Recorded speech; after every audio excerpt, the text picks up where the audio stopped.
في شخص كده معين هتلاقيه جه دخل حياتك فجأة كده بدون مقدمات. الشخص ده ولا ليك علاقة بيه ولا في اي حاجة بينكم ولا حتى مصلحة تربطكم ببعض، هو بس دخل حياتك بطريقة غريبة جدا. على سبيل المثال مثلا هتلاقي الشخص ده جاي بيقول لك تعرف حسام، فتقول له اه، يقول لك طب بص انا عايز اقول لك على حاجه يعني عشان خاطر بس انا بحبك وللامانه كده انا لقيت حسام ده بيقول لي عليك كلام وحش وعمال وبيجرد لك بقى حسام قال ايه، ولانك شخص طيب وغلبان فبتصدق الكلام ده للاسف وبتبدا تقبل وجود الشخص ده وتدخله حياتك على اساس بقى ان هو الامين اللي خايف على مصلحتك. هو كده يعني نجح في اللي عاوز يعمله ودخل حياتك. بس اللي عاوز اقول لك عليه يعني مقوله جميله جدا قراتها كتير وبحب اسمعها فعلا، بتقول لا تخبرني ماذا قالوا عني في غيابي ولكن اخبرني لماذا قالوا ذلك في وجودك انت. اللي هو انت ما تقوليش هم قالوا ايه عني في غيابي، يعني قول لي هم ليه قالوا كده في وجودك انت. الصدمه بالنسبه لك بقى اللي عاوز اقول لك عليها ان الشخص ده بيعمل كده لان هو اصلا كان عاوز يقرب من حسام برضه بنفس الطريقه، جاي بيقول له عارف فلان؟ عارفه.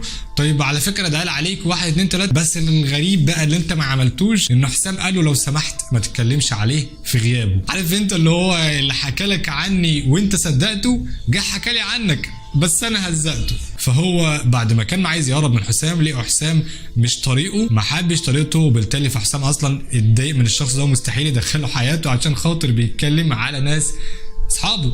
فهو عاوز يرد ده للشخص التاني بقى على حساب حسام. فخد بالك لان هو مادام جاء قال لك حاجه على حسام فهيروح يقول له حسام وغير حسام حاجه عنك.